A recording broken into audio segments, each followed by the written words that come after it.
fucking dodging. You got to look both ways before you cross the street.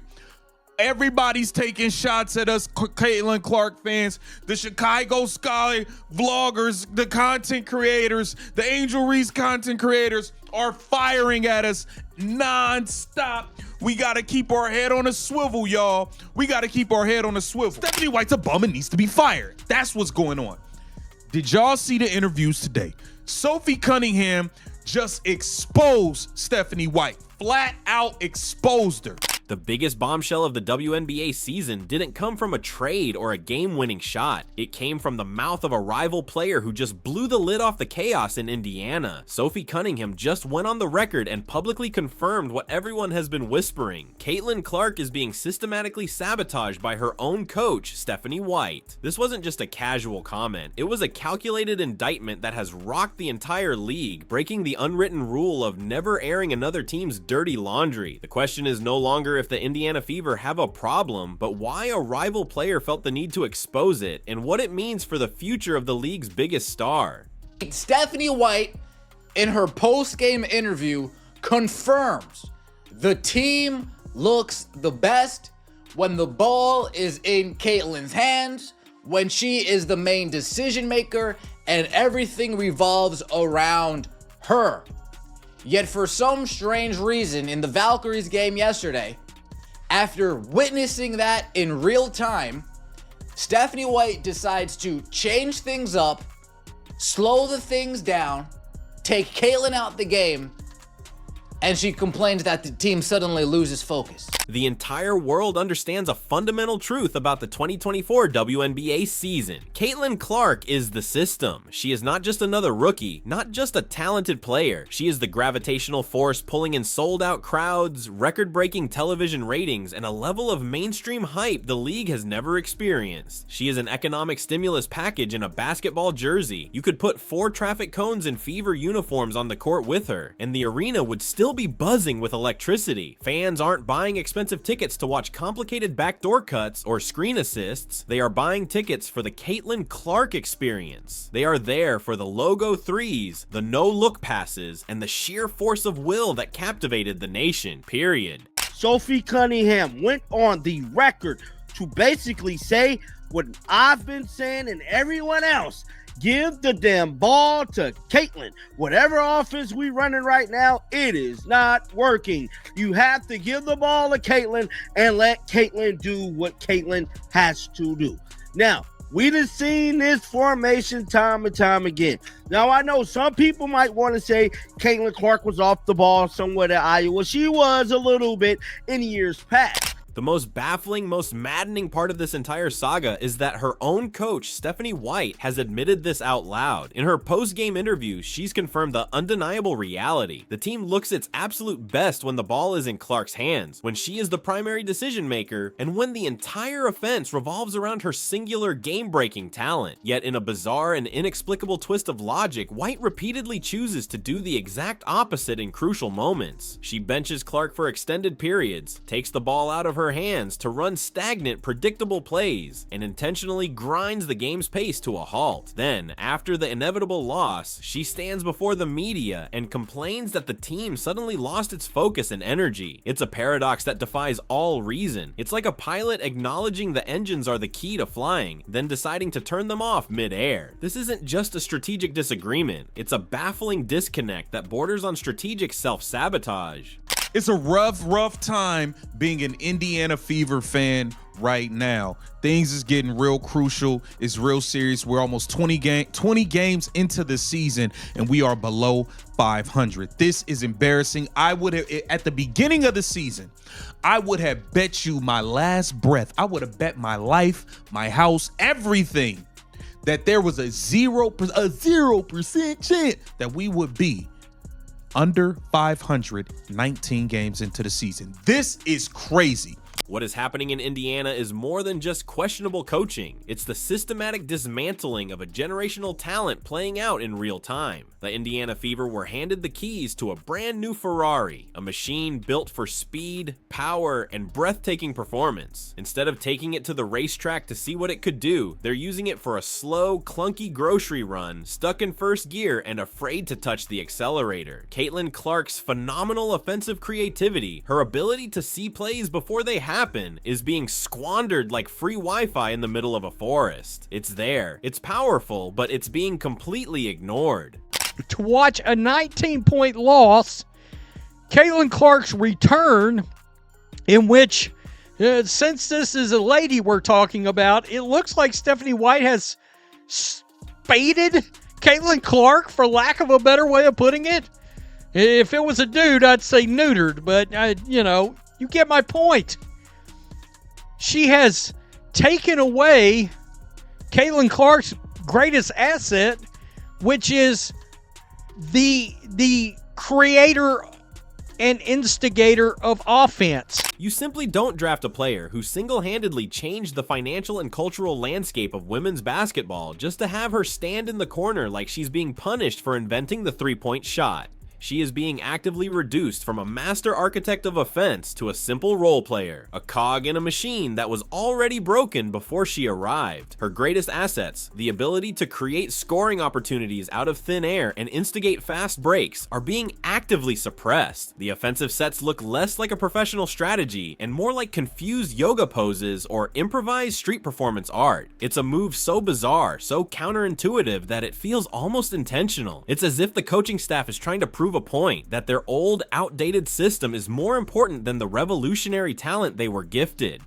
In the post-practice interviews, had this to say. I think that everyone saw that. We kind of got some flow when Kate was hurt and our offense was clicking. But now we have to have a new offense when she's in there because she just brings that much to the game, and so we have to adjust. And I think all of us just want it now. We know we had some flow. But when Caitlin's here, we need to play a different style because she's that great. That is what Sophie Cunningham just said.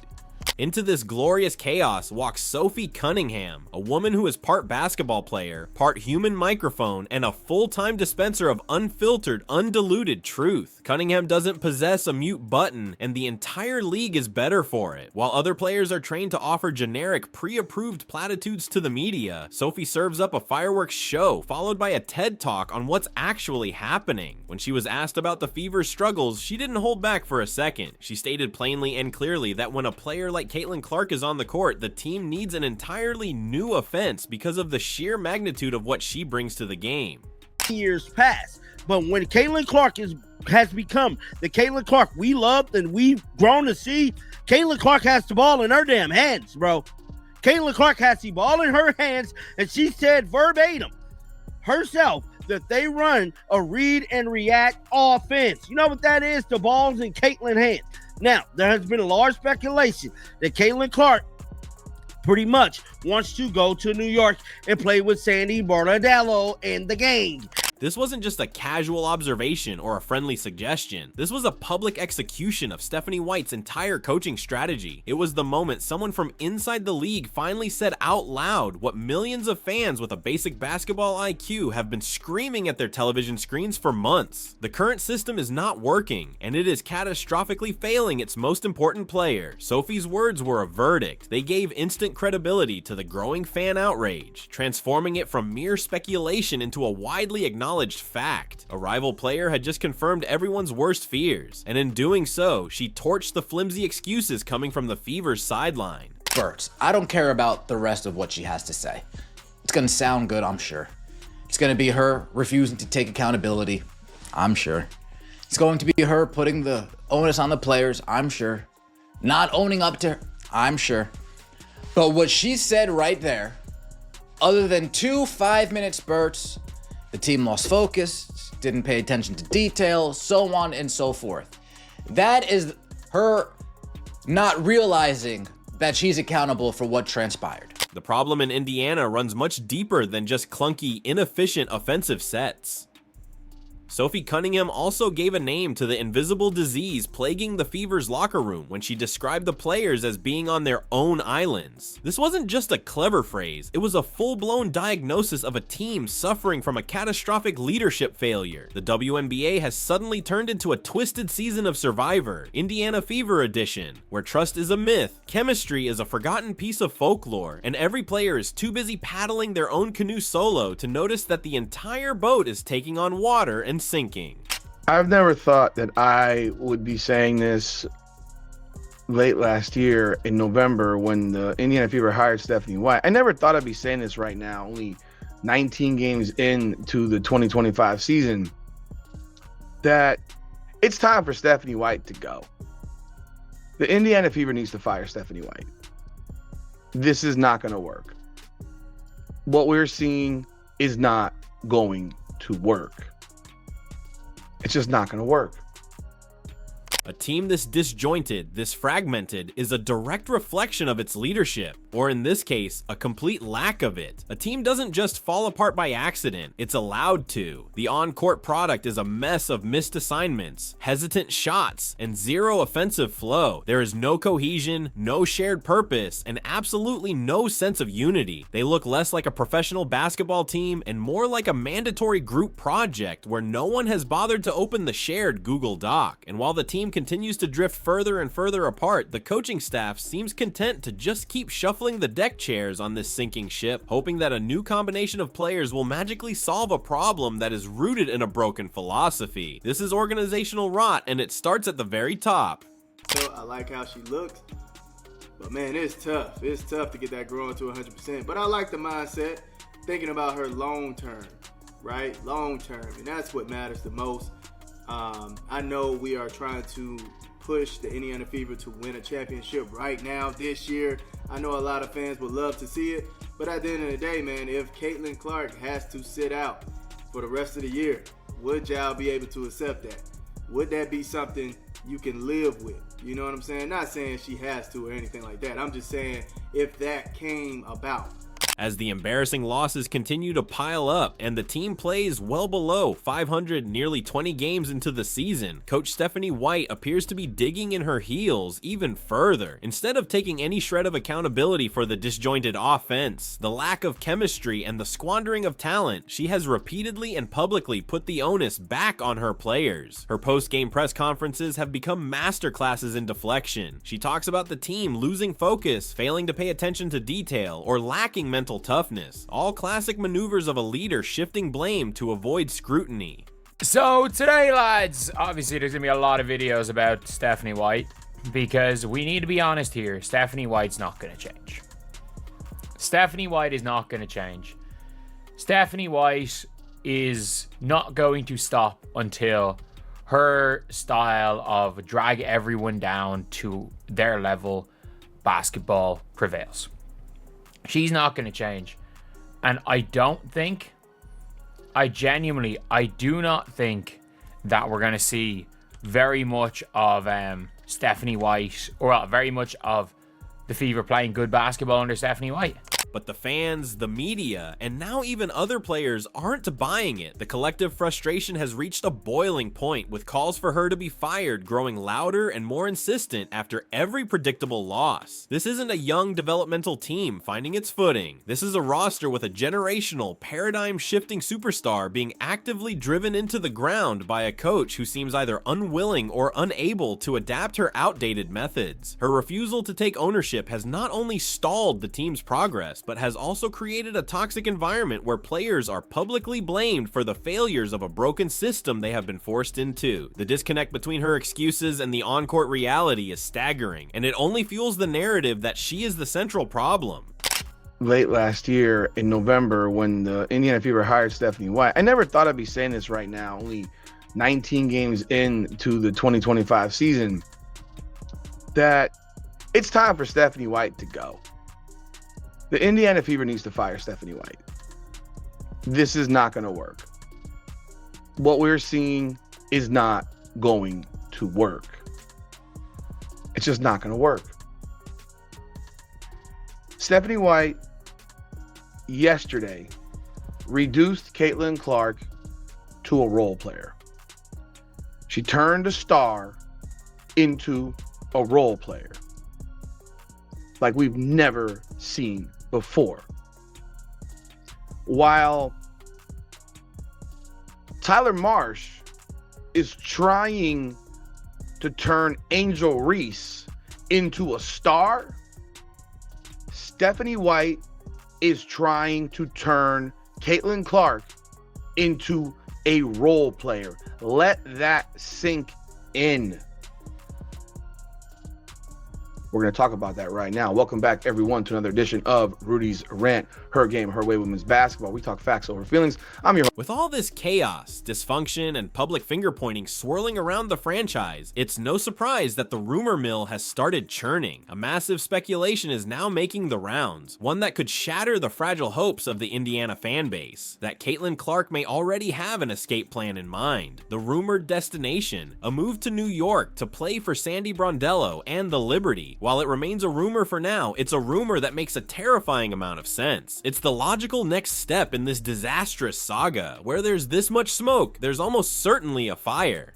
With Stephanie White under fire by Fever fans, she blasted her team after the squad's loss to the Golden State Valkyries, which was a rough watch. No question about it, says there is correct. But she's going to get criticism because of the mixing of the lineups and the way Caitlin Clark was utilized, or you know, the idea of playing Caitlin Clark off the ball, which has been an on and off topic all season long. Why would a player of her caliber, with her immense marketability and potential, choose to stick around in a dysfunctional system with a coach who actively seems to undermine her talent? The idea of Clark playing under a coach like Brondello, who is renowned for empowering her star players and building systems that maximize their strengths, is a tantalizing one. This speculation has raised the stakes from a single bad season to something far more dire. The Indiana Fever are no longer just at risk of missing the playoffs. They are at very real risk of losing the single greatest asset in the history of their franchise, all because of a coaching crisis they stubbornly refuse to solve. The clock is ticking on their window to fix this.